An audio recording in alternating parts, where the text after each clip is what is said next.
इस कहानी में 3 किरदार हैं, आदिल, गजाला और गुलफाम।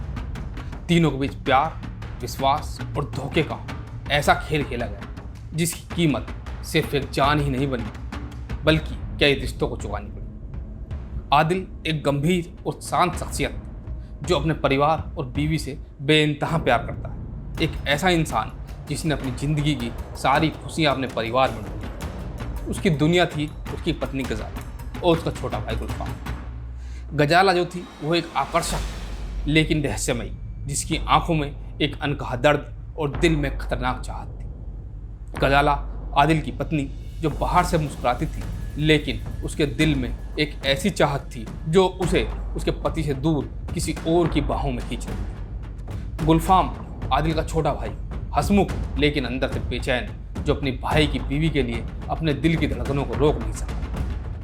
आदिल जिसने कभी सोचा नहीं था कि उसकी ज़िंदगी का सबसे बड़ा पाप उसी के अपने घर में पनपेगा। रात का समय, कमरे में हल्की रोशनी, आदिल का घर जो कि हमेशा शांत होता था, उस रात एक सन्नाटे में डूबा हुआ था। उस रात सब कुछ वैसे ही था जैसे हर बार होता था, लेकिन इस बार आदिल ने सोने का नाटक किया। उसे कुछ अजीब सा महसूस हो रहा था। उसके दिल में एक बेचैनी थी।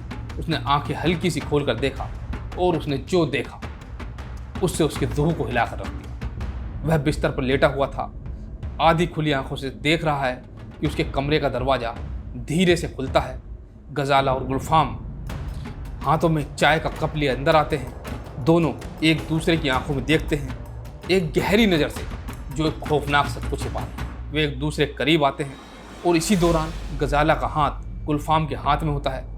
गजाला और गुलफाम उस रात जब सब सो रहे थे, उनकी निगाहों में एक दूसरे के लिए वो था जिसे शब्दों में बयान करना शायद मुश्किल है। अचानक आदिल की आंखें पूरी तरह खुल जाती हैं।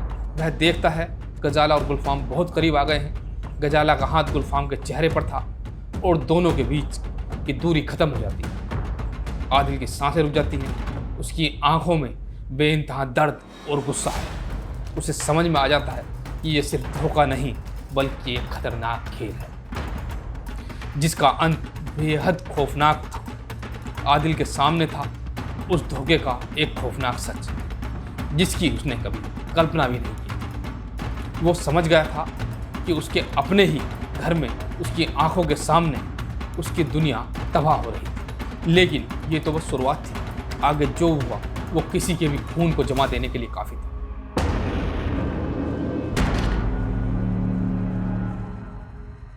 ये कहानी है मेरठ के एक छोटे से गांव नानू की, जहां प्यार ने नफरत और धोखे का ऐसा खेल खेला कि अंत में सिर्फ मौत का साया ही बचा। नानू गांव के सदना थाना क्षेत्र में आदिल का परिवार रहता था।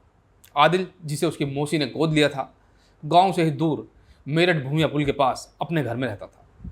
हालांकि वह अक्सर गांव आया करता था जहां उसका परिवार रहता था। करीब 3.5 साल पहले ही आदिल की शादी मुजफ्फरनगर की रहने वाली गजाला से हुई थी। शुरुआत में सब कुछ ठीक था, लेकिन आदिल और गजाला साथ शहर में मेरठ में रहते थे।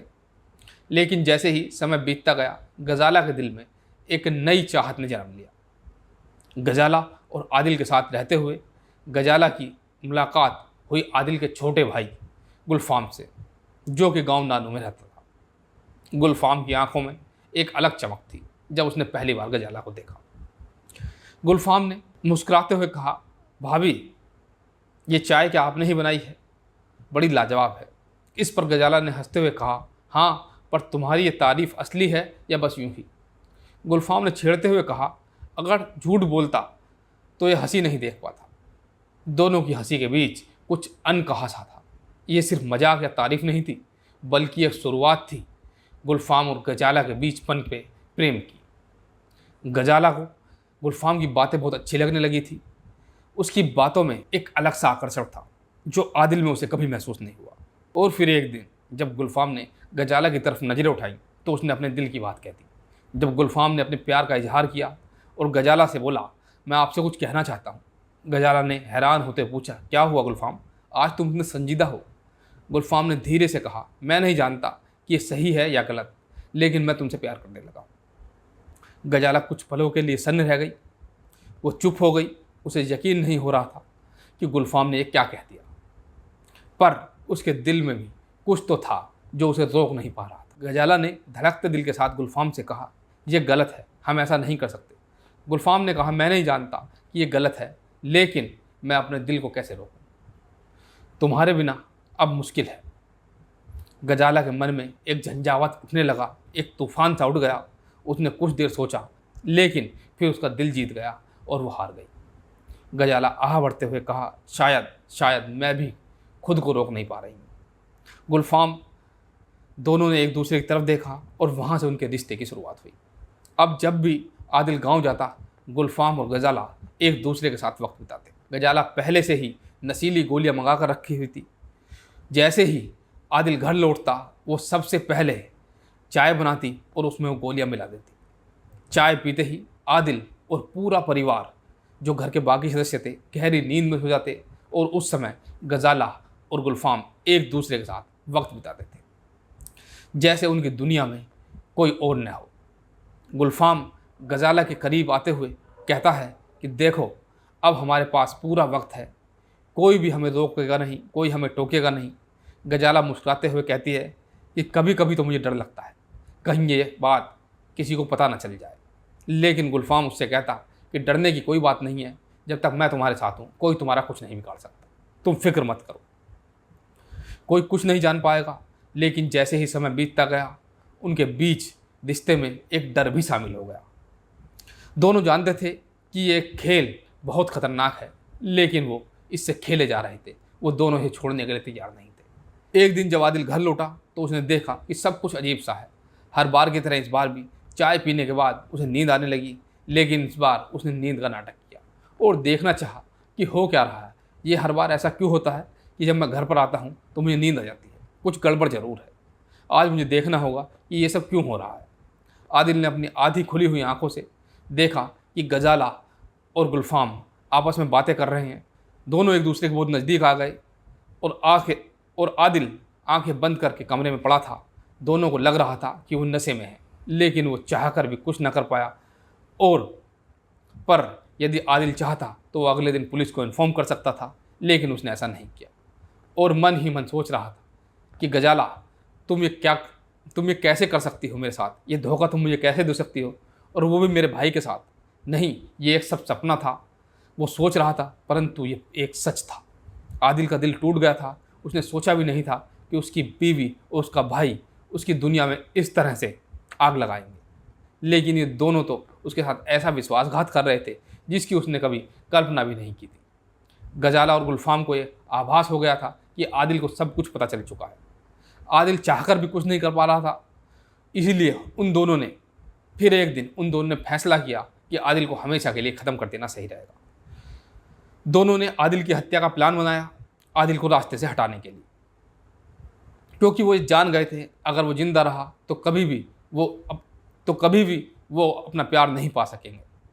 गुलफाम ने इसीलिए एक धारदार हथियार खरीदा और फिर आदिल जब गजाला को लेकर घर आया तो गजाला ने इस बार पहले से ही प्लानिंग कर रखी थी। उसने इस बार गोलियों का जो डोज था वो बहुत ज़्यादा कर दिया। जब इस बार उसने पूरे घर को चाय पिलाई तो आदिल ने भी जब वो चाय पी और रात को ही उसे ऐसी नींद आई कि उसकी आंखें नहीं खुली। गुलफाम जो कि पहले से ही घात लगाए बैठा था, उसने धारदार हथियार जो चाकू दूंगा था वो उसे ले करके आदिल के कमरे में गया जहाँ पर आदिल सो रहा था। लेकिन उसके चेहरे पर अब भी रात का दर्द साफ दिखाई दे रहा था। गुलफाम ने एक बार सोचा, लेकिन फिर उसने बिना देरी किए चाकू से 7-8 बार आदिल के सीने पर कर दिए। उस समय गजाला भी वहाँ मौजूद थी। वो भी वो सब देखती रही, परंतु उसने उसे एक बार भी नहीं रोका। आदिल ने उस समय अपने आप को बचाने की कोशिश भी की, लेकिन गुलफाम ने वार इतने घातक किए थे कि उसने 6-7 बार वहीं दम तोड़ दिया। गुलफाम ने आदिल को मारकर ठंडी सांस ली। अब सब खत्म हो गया था। अब उसे ऐसा लग रहा था कि अब उसे कोई नहीं रोक सकता। आदिल की हत्या के बाद गजाला और गुलफाम को लगा कि अब वो आज़ाद हो गए, लेकिन उनके कर्मों ने उन्हें कहीं भी चैन नहीं लेने दिया। गजाला के मन में यह भी आ रहा था कि क्या उसने सही किया है या गलत किया है।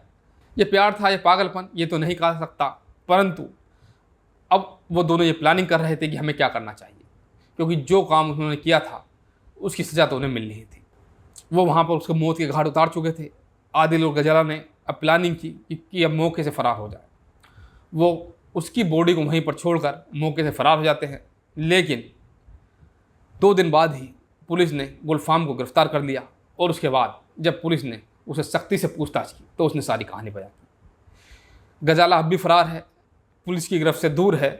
शायद कुछ दिनों बाद वो भी पुलिस की गिरफ्त में आ जाए और उसे उसके कियों की सज़ा मिले। गुलफाम जेल में है, अब वो सज़ा काट रहा है, पर उन्होंने जो कदम उठाया उसकी सज़ा निश्चित थी, क्योंकि कोई भी अपराधी ज़्यादा समय तक पुलिस की गिरफ्त से दूर नहीं रह पाया। ये एक सच्चाई है और कहीं ना कहीं वो ऐसे सुराग छोड़ते हैं, ऐसे क्लू छोड़ते हैं जिससे पुलिस जल्द ही उन तक पहुंच जाती है। दोस्तों, इस कहानी को आपको सुनाने का उद्देश्य आपका दिल दुखाना नहीं था, आपको परेशान करना नहीं था, केवल आपको सचेत करना था कि इस तरह की घटनाओं से यदि आपके पास कोई इस तरह की घटना, इस तरह के लोग हैं तो आप उनसे सावधान रहें, सतर्क रहें। और यदि आदिल को सब कुछ मालूम था परंतु वो सब चीज़ें छुपा रहा था, यदि वो चाहता तो पुलिस को इन्फॉर्म कर सकता था, जिससे कि उन दोनों की पहले भी गिरफ्तारी हो सकती थी, पर उसने ऐसा नहीं किया और ना चाहते हुए भी उसने अपनी मौत को बुलावा दिया। तो दोस्तों, फिर मिलूंगा मैं किसी और कहानी के साथ, तब तक के लिए मुझे इजाज़त दीजिएगा। नमस्कार, जय हिंद।